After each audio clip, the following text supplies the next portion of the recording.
Welcome back to the AI News Podcast. I'm your host, Ben. And I'm Claire. Today, we're diving into something that could have a massive real-world impact. We're talking about predicting hurricanes, or more technically, tropical cyclones. And Google DeepMind, along with Google Research, just dropped something huge in this space. It's called Weather Lab. Okay, so break it down for me, Ben. What exactly is Weather Lab? Is it a new model, an app? What are we looking at? Think of it as an interactive website, a window into Google's latest AI weather models. But the headline act is their new experimental AI for predicting tropical cyclones. This isn't just a slight improvement on current methods, it's a potential game changer. I'm intrigued. You know, we're used to seeing those spaghetti models on the news, where they show a dozen different potential paths for a hurricane.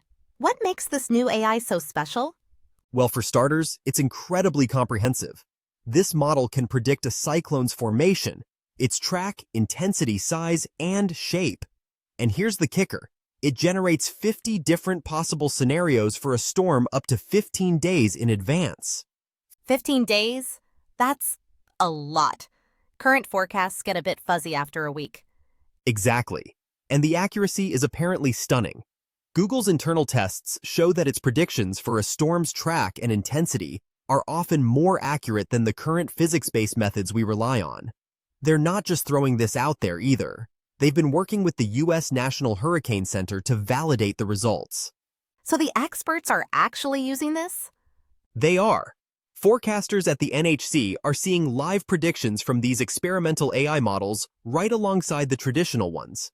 Let me give you a concrete example. Google said that for storms in 2023 and 2024, their model's 5-day track prediction was, on average, 140 kilometers. That's about 87 miles, closer to the storm's actual location than the leading global physics-based model. Wow. In a hurricane situation, 87 miles is the difference between a city getting a glancing blow and a direct hit. That's a huge deal.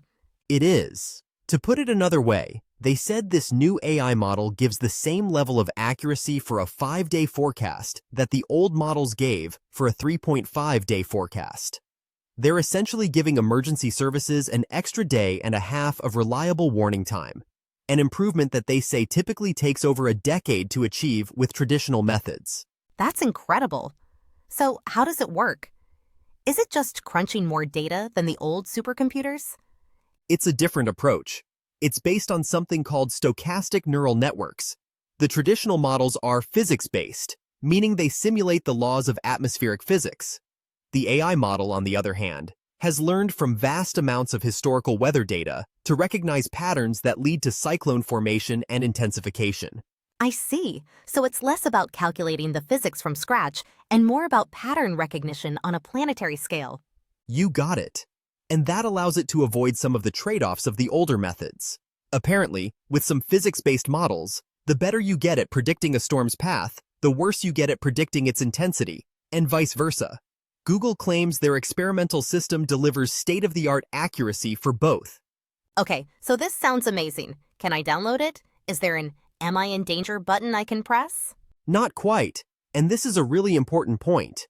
Google is heavily emphasizing that Weather Lab is a research tool. It is not intended for public use or as an official warning system. It's designed to help weather agencies and emergency service experts. You and I can go to the Weather Lab website and see the live and historical predictions, and even compare the AI models to the physics-based ones, which is super cool. But we should not use it to make safety decisions. That makes sense. It's still labeled experimental after all.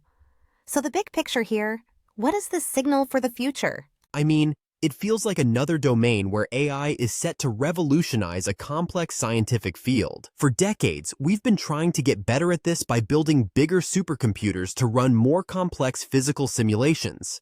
Now, AI offers a completely different and potentially much faster path forward. It's a huge step towards better preparedness. When you think about the economic damage, and more importantly, the human cost of these massive storms, getting an extra day and a half of accurate warning could literally save lives. It helps officials decide when and where to issue evacuation orders and stage resources. It's a perfect example of AI being used for a clear, societal good. It's not about generating a funny image or writing a poem. It's about giving us a better chance to prepare for some of the most destructive weather events on Earth. That's all for today's deep dive. What do you think we should talk about next? Let us know in the comments below. And don't forget to like, share, and subscribe for more great content. Thanks for listening.